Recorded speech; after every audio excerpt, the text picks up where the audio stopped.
యేసుక్రీస్తు చెప్పాడు, నేనును నీకు శిక్ష విధింపను, నీవు వెళ్ళి ఇక పాపము చెయ్యకుము అని ఆమెతో చెప్పాడు. నువ్వు వెళ్ళి ఇక మీదట పాపం చేయొద్దండి. మన లైఫ్లో అవకాశాలు దేవుడు ఇస్తూ ఉంటాడు. ఒకసారి నువ్వు తప్పు చేసావు, దేవుడికి క్షమించాడు. రెండోసారి తప్పు చేసావు, దేవుడికి క్షమించాడు. మూడోసారి కూడా తప్పు చేసావు అంటే ఏంటి? నిర్లక్ష్యమా? భయము లేకపోవటనా? నాకు యాక్సిడెంట్ కాదు, నేను చచ్చిపోను, ఎవడు చూస్తాడు, ఎవడు పట్టుకుంటాడు? నిర్లక్ష్యమా?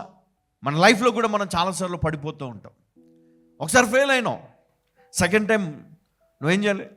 కష్టపడి చదివి పాస్ అవ్వాలి. కానీ సెకండ్ టైం కూడా నువ్వు నిర్లక్ష్యం. చాలామంది ఏం చేస్తూ ఉన్నారు, యవనస్తులు యూట్యూబ్లో, ఇన్స్టాగ్రామ్లో, ఫేస్బుక్లో మనం ఏం చేస్తాం? టైం వేస్ట్ చేస్తాం. చదువుకునే టైంలో అమ్మా నాన్న చదువుమంటే వీళ్ళు లోపల కూర్చొని రీల్స్ చేస్తూ ఉన్నారు.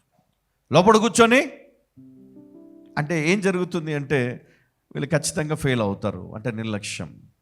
అలాగే క్రైస్తవ జీవితంలో కూడా నీవు ఈరోజు నిర్లక్ష్యంగా ఉంటే రాబోయే రోజులు నీవు నిలబడలేవు. శోధనలు నువ్వు జయించలేవు, పాపాన్ని జయించలేవు, అపవిత్రతను నువ్వు ఓడించలేవు. ఈమెకు చెప్పాడు, ఒక అవకాశం ఇచ్చాడు, ఇదిగో నేను కూడా నిన్ను క్షమిస్తున్నాను, నేను కూడా నిన్ను శిక్షించను, నువ్వు వెళ్ళు, కానీ మళ్ళీ నువ్వు పాపము చేయకు, పొరపాటు చేయకు. దేవుడు ఎన్నిసార్లు క్షమించినా, ఎన్నిసార్లు కాపాడినా నీ మనస్సు మారలే. నువ్వు చేసే తప్పు చేస్తూనే ఉన్నావు, ఆ పొరపాటు చేస్తూనే ఉన్నావు. నిర్లక్ష్యం నిర్లక్ష్యం నిర్లక్ష్యం.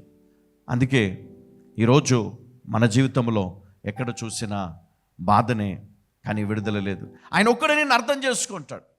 ఈ లోకములో నీకంటూ ఎవరైనా ఉన్నారు, నీ మేలు కోరి, నీ మంచి కోరి ఉన్నారు అంటే మన కంటికి కనపడని మరి దైవం, మనం నమ్మే ఆ యేసుక్రీస్తు, మనం విశ్వసించే ఆ క్రీస్తు ఒకటే నిన్ను ఎన్నిసార్లైనా క్షమించగలడు. అందుకే ఈరోజు మనము మన జీవితాన్ని గనక ఒక బలమైన విశ్వాసిగా మనం మార్చుకోదలిస్తే గనక తప్పకుండా దేవుడు నీకు సహాయం చేస్తాడు. తప్పకుండా దేవుడు నిన్ను కాపాడుతాడు. నువ్వు తప్పు చేసి నువ్వు దొరికిపోయినా నిన్ను క్షమించి నిన్ను కాపాడుతాడు. అయితే నువ్వు ఒక మాట ఇవ్వాలా, నేను ఎప్పటికీ మళ్ళీ తప్పు చేయను అని నువ్వు మాట ఇవ్వాలా. హల్లెలూయా. పొరపాటు జరిగింది లైఫ్లో, పొరపాటు చేయని వ్యక్తి ఎవరైనా ఉన్నారా అంటే ఎవరు లేరు కదా. అలాగే యేసుక్రీస్తు ఆయన వచ్చాడు ఈ లోకానికి, నీ కోసం నా కోసం మరణించాడు. చాలాసార్లు నేను ఆలోచన చేస్తూ ఉంటా, నిజంగా దేవుడు మన పాపాన్ని క్షమిస్తాడా? నిజంగా దేవుడు మన అతిక్రమములను క్షమిస్తాడా? చాలాసార్లు ఆలోచన చేశాను. అయితే వాక్యం మనకు సెలవిస్తూ ఉంది, తప్పకుండా ఆయన క్షమిస్తాడు, తప్పకుండా ఆయన క్షమిస్తాడు. అయితే నువ్వేం చేయాలంట? నీ జీవితాన్ని పూర్తిగా మార్చుకొని నీవు దేవునికి మహిమకరంగా జీవించాలి. లోకంలో దేవునికి మహిమకరంగా ఎలా జీవించాలి అంటే, నీ తల్లి, నీ తండ్రి, నీ అన్న, నీ చెల్లి, నీ అక్క, నీ చుట్టుపక్కల వారు నీ గురించి సాక్ష్యం ఇవ్వాలి. నీ భర్త, నీ భార్య సాక్ష్యం ఇవ్వాలి నీ గురించి. వాళ్ళు, నీ సంఘ కాపరి సాక్ష్యం ఇవ్వాలి. అప్పుడే నీ జీవితం మహిమకరముగాను, దేవుని దృష్టిలో అది ఎప్పుడు కూడా ప్రకాశిస్తూనే ఉంటుంది.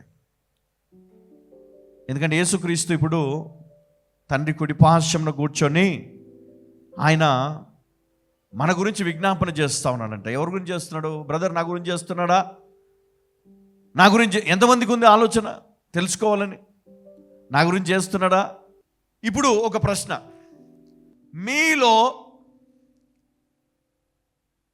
బాప్తిజము తీసుకున్న వాళ్ళందరూ, అంటే నేను అందరు కూడా రక్షణ పొందిన వాళ్ళే, ఓకే. మీలో పాపము లేనివారు చేతులు దించండి. పాపం లేనివారు చేతులు దించండి. ఒప్పుకోవాలా? రైట్. ఇప్పుడు మనకు అర్థం అవ్వాలా నాకేం కావాలా, అంటే మీకు ఏం కావాలా? అంటే నాలో పాపం ఉందని ఇంకా మీరు ఒప్పుకుంటున్నారు, కానీ యేసుక్రీస్తు అంటున్నాడు, నేను మీ కొరకు మరణించాను కదా. ఆ పాపాన్ని ఆయన తీసివేయడానికి వచ్చాడు, రక్షించడానికి వచ్చాడు. మరి ఆ రక్షణను మనం ఎలా పొందాలి అంటే, ఇప్పుడు ఇక్కడ కూర్చున్నాం మనం అంతా, ఒకటే చిన్న మాట, అయ్యా నీవు నా కొరకు మరణించావు, నేను నమ్ముతున్నాను. నా పాపములను క్షమించడానికి, నన్ను పరిశుద్ధపరచడానికి, తండ్రికి నాకు మధ్యలో ఉన్నటువంటి ఆ తెరను తీసివేయడానికి వచ్చావు. ప్రభా, నువ్వు ఆ తెరను తీసివేశావు అంటే ఇప్పుడు నేను క్రీస్తు నామములో నేను తండ్రిని వేడుకోవచ్చా? నేను వేడుకోవచ్చు. అయితే నేను ప్రార్థన చేయాలా? ఆ తండ్రిని నేను అడగాల, అయ్యా నన్ను క్షమించు, నా పాపాన్ని క్షమించు, నన్ను పవిత్రపరచు, నన్ను అభిషేకించు, నాకు తలాంతులు ఇవ్వు, జ్ఞానమునివ్వు, నన్ను బలపరచు అని మనం ఏం చేయాలా? ప్రార్థించాలి. అప్పుడు మన మనస్సులో ఒక తేలికైనటువంటి ఒక భావం, అంటే ఆ ఎక్స్పీరియన్స్ మనము చూడగలుగుతాం. అంటే దేవుడు నన్ను క్షమించాడు, దేవుడు నన్ను అంగీకరించాడు, దేవుడు నాలో ఉన్నటువంటి శాపాన్ని తొలగించాడు. అయితే ఇక మీదట నేను దేవుని కొరకు నేను జీవించాల. హల్లెలూయా. నేను దేవుని కొరకు బ్రతకాల అంటే నేను దేవునికి నేను గొప్ప గొప్ప కానుకలు ఇవ్వాల్సిన అవసరం లేదు. దేవుని కొరకు నేను బయటికి వెళ్ళి యుద్ధాలు చేయాల్సిన పని లేదు. నేను దేవుని కోసం నేను బైబిల్ పట్టుకొని నేను రోడ్లపైన తిరుగుతూ ప్రచారం చేయాల్సిన పని లేదు. నేను బ్రతికినంత కాలము మంచి సాక్ష్యము నేను కలిగి ఉండాలి. మనలో ఉన్న క్రోధము, ద్వేషము, ఆ కుళ్ళు, ఇవన్నీ పక్కన పడేసి నిజ క్రైస్తవునిలాగా మనం బ్రతకాలి.